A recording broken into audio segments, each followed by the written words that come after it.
Assalamualaikum warahmatullahi wabarakatuh.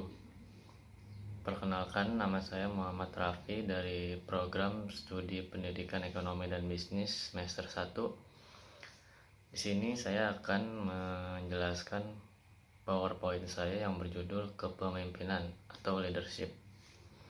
Oke, langsung saja ke poin yang pertama. Apa itu kepemimpinan?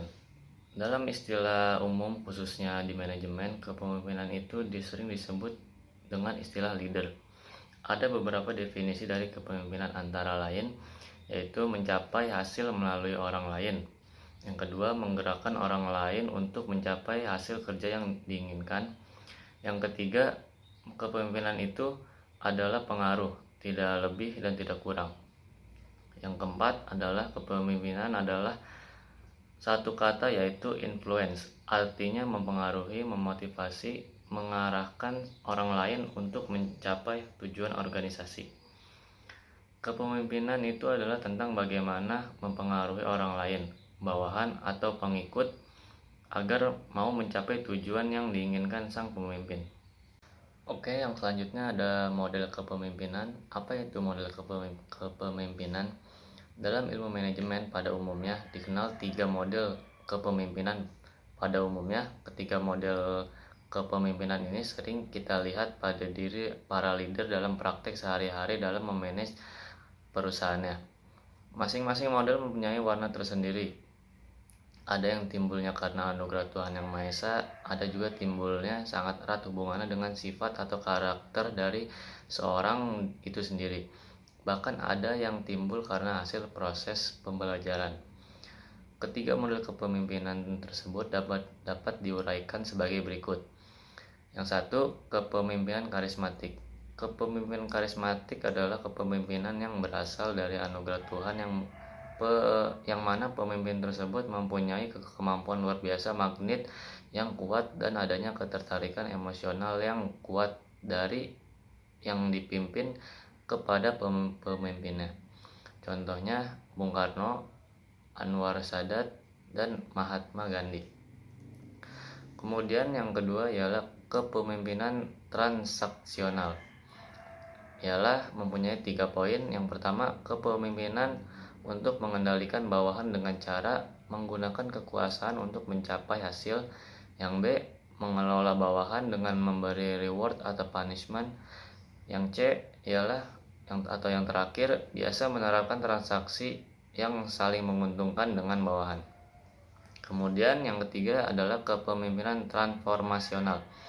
Adalah model kepemimpinan yang efektif dan telah diterapkan berbagai organisasi internasional yang mengelola hubungan antara pemimpin dan pengikutnya dengan menekankan pada beberapa faktor, antara lain perhatian atau attention, kemudian komunikasi, kepercayaan atau trust, rasa hormat, dan risiko. Kemudian kita masuk ke poin berikutnya, ialah ada batas kepemimpinan.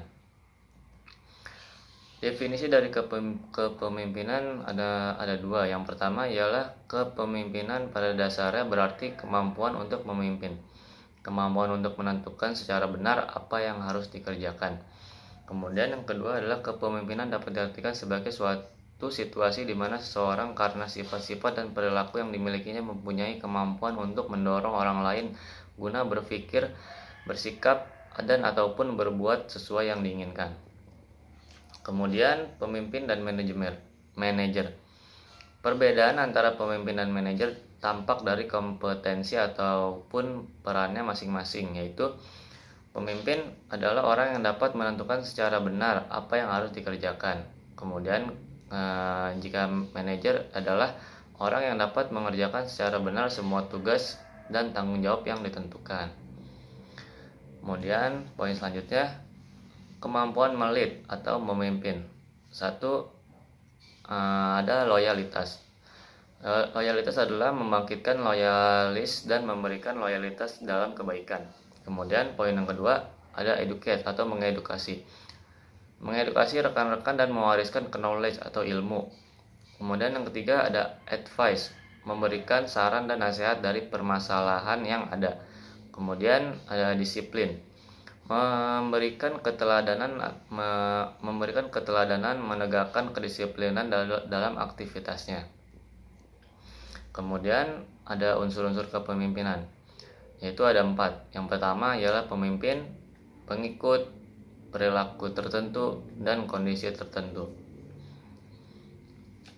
Berikut adalah gambar dari proses kepemimpinan. Yang pertama, pemimpin mengidentifikasi kebutuhan pegawai, kemudian penetapan tujuan yang tepat, kemudian ada pemimpin mengaitkan imbalan dengan tujuan.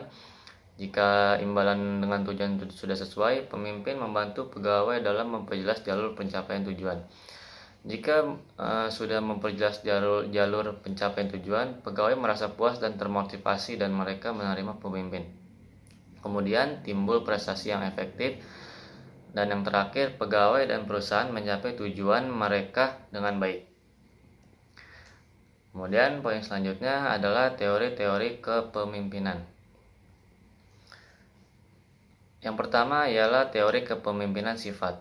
Ada 4 poin di sini. Yang pertama ialah kecerdasan, yang kedua kedewasaan dan keluasan hubungan sosial. Yang ketiga, motivasi diri dan dorongan berprestasi.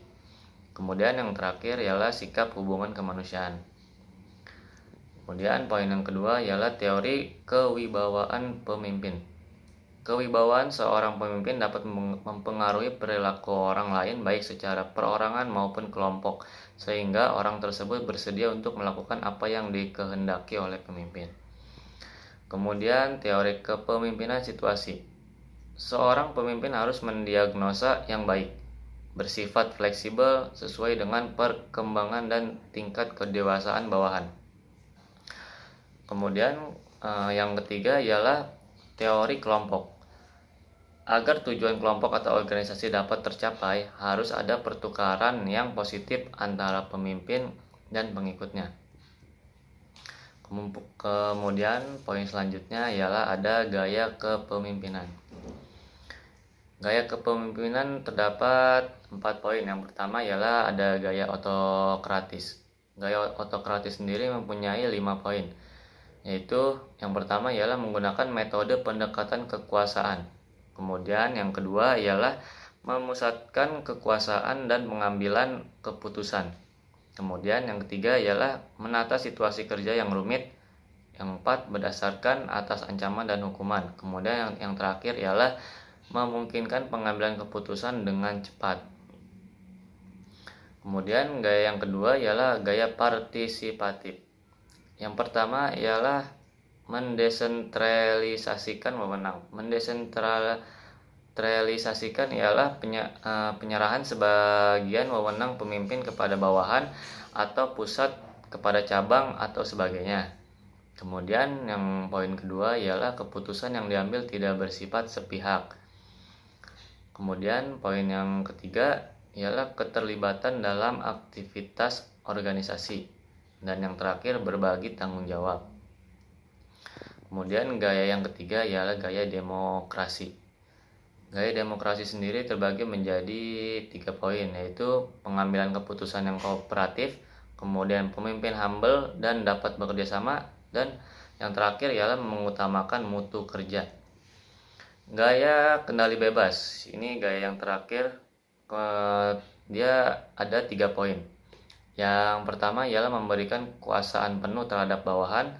Kemudian yang kedua, struktur organisasi bersifat longgar. Kemudian yang terakhir, pemimpin bersifat pasif.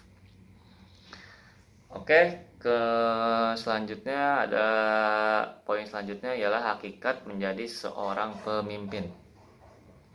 Tugas pemimpin.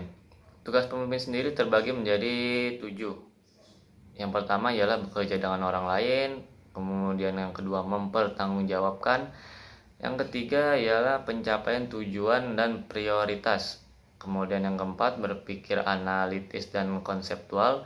Kemudian yang kelima, forcing mediator. Yang keenam, politisi dan diplomat. Kemudian yang terakhir ialah membuat keputusan. Kemudian ada peran pemimpin. Peran pemimpin sendiri terbagi menjadi 3, yaitu peran hubungan antar perorangan, yang kedua peran informal sebagai monitor, penyebar informasi dan juru bicara. Kemudian yang ketiga ialah peran pembuat keputusan. Kemudian ada kriteria pemimpin. Kriteria pemimpin sendiri terdapat 4, yaitu yang pertama ialah pengaruh, yang kedua ialah kekuasaan atau power, kemudian yang ketiga ada wewenang, yang terakhir ialah ada pengikut. Kemudian yang selanjutnya ialah pemimpin harapan. Pemimpin harapan yang diharapkan oleh bawahan, yang poin pertamanya ialah adalah visioner. Kemudian yang kedua sukses bersama. Kemudian yang ketiga mau terus-menerus belajar dan diajar, dan yang terakhir ialah mempersiapkan calon-calon pemimpin masa depan. Oke, dari sini kesimpulan dari kepemimpinan atau leadership ialah kepemimpinan dan kekuasaan memiliki keterkaitan yang erat. Untuk menjadi pemimpin bukan hanya berdasarkan suka satu sama lainnya, tetapi banyak faktor.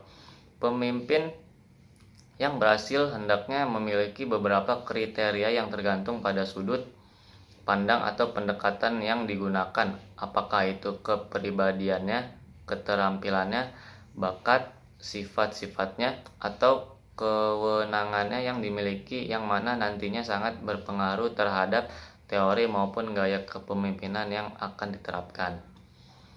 Kemudian ada saran.